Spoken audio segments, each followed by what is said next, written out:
Si vous suivez cette vidéo actuellement, j'imagine que vous avez aussi ce problème. Ce problème, c'est que vos publications Facebook n'ont plus l'effet qu'il faut, quand bien même vous disposez d'une bonne base de fond sur votre page. C'est un problème qui date d'il y a quelques mois seulement et qui empêche déjà beaucoup de créateurs, d'entrepreneurs et tous ceux qui font du business avec cette plateforme de percer.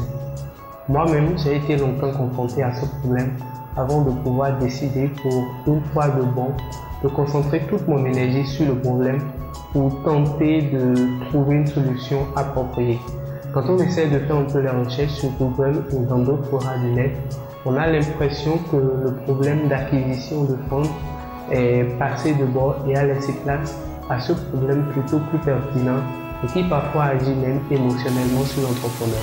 Et dans le même temps, beaucoup de marketeurs se sont positionnés sur le problème sans pouvoir donner la bonne réponse. Un petit tour de recherche sur Google donne ça. Cette façon d'augmenter la portée organique de votre publication Facebook, utiliser des images dans votre page Facebook, taguer d'autres pages, encourager l'engagement de vos membres et ainsi de suite. Ce genre de conseil peut avoir son utilité, mais souvent l'impact est très marginal pour le résultat. Peut-être que vous allez augmenter vos vues de 500 à 1000 personnes touchées en encourageant l'engagement des femmes ou en utilisant des images régulièrement.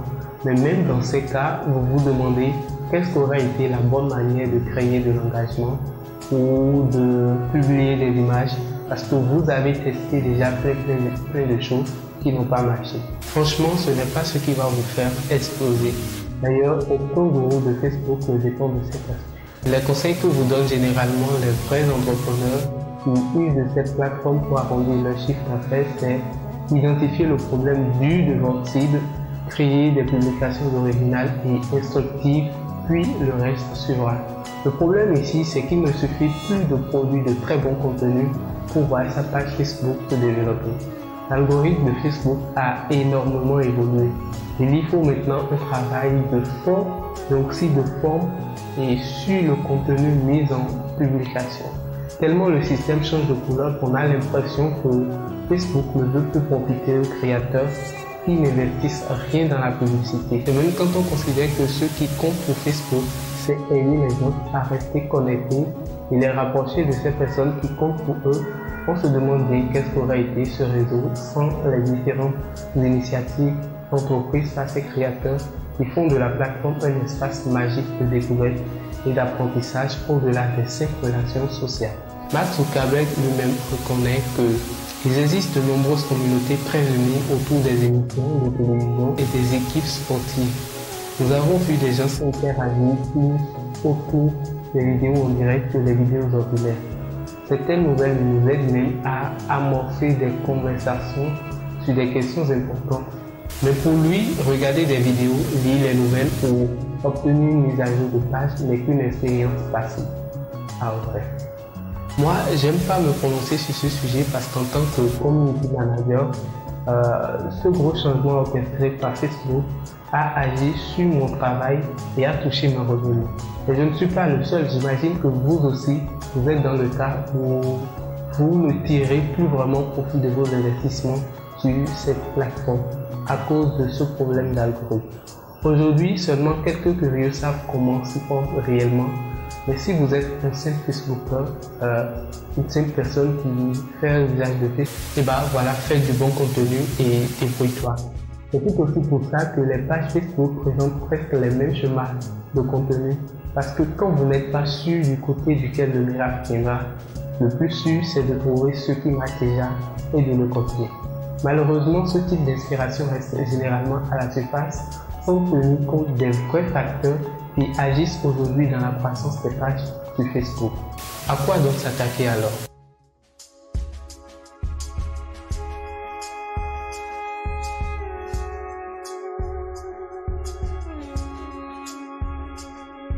Bonjour, je suis Richmond Akbougan, community manager freelance du Bénin. Je travaille avec plusieurs organisations de la place et une agence de communication audience stratégique. Je suis promoteur des médias trafiquants et sur cette chaîne, je vous propose des contenus d'analyse, de recherche et de critique sur les mots qui mient l'écosystème de l'entrepreneuriat. Cette vidéo est une investigation de plus de 3 mois de recherche et d'expérimentation sur le fonctionnement de l'algorithme de Facebook et de comment est-ce que nous, entrepreneurs du web, nous pouvons en faire usage pour avancer dans nos activités. Tout le contenu bien enregistré avoisine pratiquement les 1 heure et je trouve ça bien long pour vous. J'ai donc essayé de scinder la vidéo en 3 parties. La première, c'est déjà celle que vous suivez maintenant, qui va parler de la source du problème et de comment est-ce qu'on en est arrivé là. La deuxième et la troisième partie se focaliseront sur les interdits et les techniques recommandées pour réussir sur cette plateforme. Vous pouvez les retrouver en playlist en cliquant sur le i qui s'affiche en haut à droite de la vidéo. Mais personnellement, je pense que si cette histoire d'algorithme vous tient vraiment à cœur, vous devez pouvoir voir toutes les vidéos jusqu'au bout. Aucune d'entre elles n'est négligeable. Dans cette vidéo, je vous parlerai de ce que cet algorithme était il y a 2-3 ans, ce qu'il est devenu aujourd'hui. Je vous parlerai de comment est-ce que cet ensemble de systèmes fonctionne pour mettre en avant certains posts de votre page pendant que d'autres n'atteignent même pas les 1K de votre audience sur la page. Nous essayerons de creuser un peu plus loin pour voir qu'est-ce qu'il est possible de faire pour améliorer l'impact de ce changement sur votre page et exercer de ce fait avec aisance et en toute tranquillité notre business tout en restant focus sur le contenu que vous proposez. Si vous êtes entrepreneur, personnalité publique, créateur ou artiste de n'importe quelle catégorie et que vous utilisez Facebook pour rouler vos business, ça vous aidera à toucher avec efficacité la cible voulue quand vous le voulez, peut-être pas avec les mêmes performances comme ce qu'on observait les années antérieures, mais avec un peu plus que ceux qui auront passé cette vidéo sans la regarder jusqu'au bout. Mais si vous occupez votre temps à surfer les contenus qui vous intéressent sur cette plateforme, alors vous allez apprendre quelque chose sur votre propre psychologie et sur les contenus qui défilent chaque seconde dans votre fil d'actualité. Let's go! L'expression algorithme est un concept qui a été annoncé pour une première fois par Al-Khwarizmi, un mathématicien astrologue des années 720.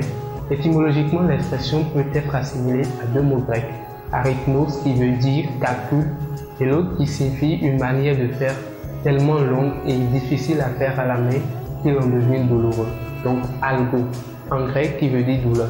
Donc un algorithme n'est rien d'autre qu'un calcul pénible à faire à la main. Très tôt, l'expression a fait le tour de plusieurs domaines qu'aujourd'hui on parle d'algorithmes dans de nombreuses applications telles que le fonctionnement des ordinateurs, la cryptographie, le routage d'informations, la planification et l'utilisation optimale des ressources, le traitement d'images, de tests et autres. Ce sur quoi nous allons pousser un peu plus loin dans notre recherche, c'est l'application de cette technologie avec tout ce qui a rapport avec l'ordinateur, l'internet et autres. Ce qu'il faut déjà commencer par comprendre ici, c'est que toutes ces pages qui engrangent de nombreuses ressources et qui sont capables de vous en sortir une spécifiquement lorsque vous le leur demandez, reposent sur cette technologie. C'est une manière pour l'ordinateur de lire et de classer tout un tas d'informations pour en sortir au moment voulu les plus pertinentes ou celles que vous aurez à rechercher. Donc, que ce soit pour les moteurs de recherche comme Google, Bing et autres, ou les réseaux sociaux avec leur barre de recherche ou encore de 5 pages d'accueil web, les algorithmes jouent un rôle capital dans la disposition des pages de résultats sur lesquelles vous tombez. Et chez Facebook, l'algorithme joue un rôle capital dans le fonctionnement de la plateforme. Et comme c'est le sujet principal qui nous attache, vous et moi, ici, nous allons très vite nous y pencher. Pour comprendre l'algorithme de Facebook, il faut commencer par comprendre ses zones d'intervention, déduire son utilité et voir les différents changements qu'il peut subir au cours du temps. L'algorithme de Facebook, il y a 2 ou 3 ans, n'est pas le même avec celui auquel on est confronté aujourd'hui. Et même si ce n'était pas le cas, personne ne chercherait d'ailleurs à le comprendre parce que tout marchait bon gré et tout businessman pouvait rouler son business sur cette plateforme sans les moindres difficultés. Permettez que nous revenions sur cet aspect du sujet un peu plus bas. Lorsque je faisais ma recherche pour faire cette vidéo, j'ai constaté qu'il y avait deux expressions qui reviennent très fréquemment dans les résultats et il nous faut absolument les comprendre pour passer. La première expression, c'est reach. Reach qui fait allusion à la portée au nombre de personnes touchées du moment où vous rendez votre publication visible sur votre page Facebook. Et d'un autre côté, on parlera en profondeur aussi de LedgeRank, qui est en effet l'algorithme de Facebook qui s'occupe de disposer tout ce que vous voyez défiler nécessairement dans votre fil d'actualité. Ne croyez pas que je vous bombarde d'informations comme vos professeurs d'histoire pour au final ne rien faire concrètement. Non, je vous en informe parce que vous aurez besoin de toutes ces informations, de toutes ces notions-là pour enfin comprendre pourquoi votre page Facebook ne décolle pas encore jusque-là. En d'autres termes, LedgeRank de Facebook permet de faire un trait de ce que vous voyez ou non dans votre fil d'actualité. Il s'applique tout autant au profil qu'aux pages. Il fonctionne sur la base de l'ensemble des interactions qu'un fond a avec votre page, pour ne pas dire l'affinité qui existe entre le fond et vous, puis vient le facteur du poids de votre contenu et d'autres facteurs comme le facteur temps. Souvent, on a tendance à confondre LedgeRank et Reach parce que toutefois, il existe des liens étroites entre ces technologies. Mais ce n'est pas toujours le cas. Nous y reviendrons un peu plus tard. Ça fait 2. J'espère que vous notez. S'il est donc vrai que LedgeRank est le nom de cet algorithme qui décide ou non de la visibilité de votre publication, c'est que chercher à comprendre son fonctionnement serait sans doute la solution ultime pour décupler la portée de vos publications et toucher davantage de personnes. Ah oui, mais détrompez-vous tout de suite. Derrière ces expressions plutôt cool et simples à comprendre, se cache juste une petite partie du secret de Facebook. Tout le reste, personne ne vous le dit. Du moins, c'est ce qu'était cet algorithme dans les années 2009. L'histoire raconte.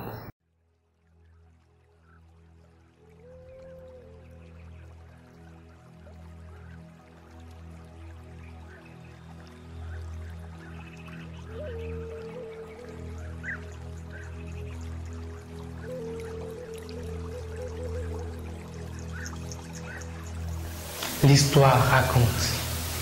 Nous sommes en janvier 2004 à Harvard.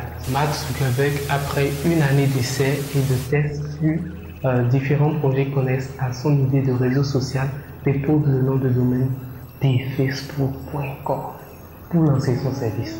En 24 heures après ce lancement, 1200 étudiants inscrits, puis un mois après, 150 000 étudiants et étape par étape, le réseau social de l'informaticien américain a conquis le monde.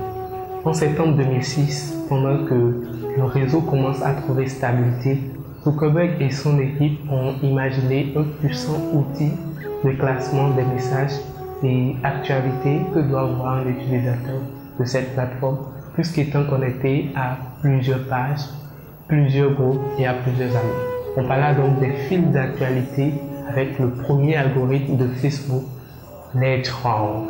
La nécessité de choisir à l'utilisateur final des messages ou posts qui s'affichent dans son flux d'actualité sans pouvoir le combler de messages publicitaires a conduit à la mise en place de cet algorithme. Mais au fil des ans, cet algorithme évolue énormément et se complexifie. Entre 2006 et 2007, l'algorithme relayait dans votre flux d'actualité un peu au hasard les publications émanant de vos amis, de vos pages et de vos groupes. Ensuite, les développeurs de Facebook ont fait évoluer l'algorithme pour que nous restions sur notre flux d'actualité le plus longtemps possible. À cette époque, l'algorithme s'appelait toujours LedgeRank, mais cette fois-ci avec un peu plus d'amélioration. Et dès 2010, les méthodes utilisées sont devenues bien distinctes de LedgeRank initial, et ce thème n'est plus seulement utilisé par Facebook parce que des journalistes, des juristes et analystes auraient reproché à cet ensemble d'algorithmes le fait de placer l'utilisateur du réseau social dans une bulle en renforçant ses croyances et en limitant les possibilités ou ses possibilités d'être confronté à des arguments qui refuseraient ses convictions. D'autres genres de critiques comme favoriser les fake news avaient été émises pour soulever des défauts urgents à corriger au niveau de l'algorithme. Facebook, se sentant clairement embêté par ces différentes critiques, il a donc décidé de retoucher encore une fois son algorithme. Un peu après ce testant, le géant du réseau communautaire sort des mises à jour. L'enjeu ici était énorme. Pour Facebook, il fallait faire face à l'augmentation exponentielle du nombre de publications postées quotidiennement sur le réseau social. Il fallait également améliorer la pertinence des actualités diffusées auprès des utilisateurs en fonction de leurs amis, de leurs pages et des contenus préférés de ces amis-là. Il fallait diminuer le spam et les publications de mauvaise qualité relayées par des entreprises désormais fortement présentes sur Facebook. Il fallait également augmenter la visibilité des publicités Facebook dans le newsfeed et enfin, il fallait maintenir l'addition de ces utilisateurs pour le service. Alors, en 2011, Facebook a abandonné les trends et a ajouté une dose d'intelligence artificielle. Ce fut une révolution exponentielle. Le fonctionnement de Facebook commence à être défini par des algorithmes auto-entrepreneurs et plus uniquement grâce aux lignes de code des développeurs. Les apports de 2010 mélangés à cette technologie ont favorisé l'émergence du réseau jusqu'en 2017 où l'entrepreneur décide de retoucher encore une fois son algorithme pour lutter cette fois-ci plus efficacement contre les liens de mauvaise qualité et réduire l'influence des spammers. En réalité, malgré les modifications de 2010, la tendance des spammers a tenu tête. Facebook a donc passé des trends à newsfeed algorithme. L'algorithme s'est affiné et aujourd'hui, des centaines de milliers de critères sont utilisés en temps réel pour déterminer quand une publication doit être diffusée ou pas auprès d'un utilisateur et également, le cas échéant, définir sa position dans le flux d'actualité de l'utilisateur. Le plus important ici, c'est que l'algorithme s'adapte automatiquement à nos préférences. Tout ça est bien mirobolant et donne de la crédibilité à Facebook dans le sens où elle démontre qu'il tient vraiment aux valeurs sociales de son idée. Mais dans un autre sens, elle affecte beaucoup de créateurs de la plateforme. C'est-à-dire que si au début les fonds n'ont pas accueilli ta publication avec le plus de bruit possible, tu as de la chance de ne pas être compté dans ce newsfeed algorithme. Et 2018 a duré. Ce fut une date clé dans l'histoire. Le 12 janvier 2018, à travers un post, Mark Zuckerberg annonce de nouvelles mises à jour de son algorithme qui vont radicalement changer la façon de fonctionner la plateforme. Facebook veut regagner la confiance de ses utilisateurs après le scandale des fausses nouvelles, les fake news, qui ont a priori influencé les élections présidentielles dans certains pays. Et c'est d'ailleurs pourquoi il fait cette annonce d'évolution majeure de l'algorithme Newsfeed pour montrer aux internautes en priorité les publications venant de leurs amis, de leurs parents et des groupes Facebook. Il a donc indiqué ce qui suit. Vous verrez sur Facebook moins de contenu en provenance d'entreprises, de marques et du média. Le contenu que vous verrez doit encourager les vraies interactions sociales qui ont de l'importance. Les pages dont les publications ne font pas réagir ou commenter, les internautes verront une baisse importante dans la distribution de leur contenu. Les pages qui publient du contenu, qui initient des conversations entre les amis présents sur Facebook seront moins affectés. Il veut s'assurer que le temps que nous passons tous sur Facebook est du temps bien dépensé. Donc, il pénalise les créateurs de contenu de sa plateforme et fait porte et voix des internautes s'il y avait le choix. Donc, plusieurs types de contenus en lien avec le centre d'intérêt.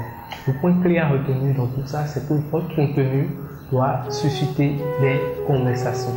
Et depuis ce jour, petit ou grand ou businessman sur cette plateforme galère à trouver des fonds pour leur page Facebook et galère ensuite pour pouvoir communiquer avec eux.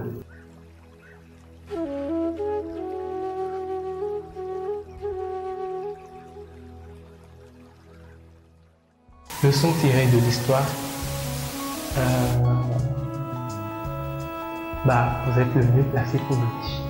Maintenant que nous savons comment est-ce que tout cet ensemble-là est mis en place et que nous avons une idée bien claire de ce qui pourrait être la conclusion de l'algorithme de Facebook, nous allons donc voir qu'est-ce qu'il déteste et qu'est-ce qu'il aime. Et ça, on en parlera dans la vidéo suivante. Vous étiez en compagnie de Richmond Dapovo, community manager et promoteur des médias trafiquants. On se dit à tout de suite dans la deuxième partie de cette vidéo. Ciao, ciao!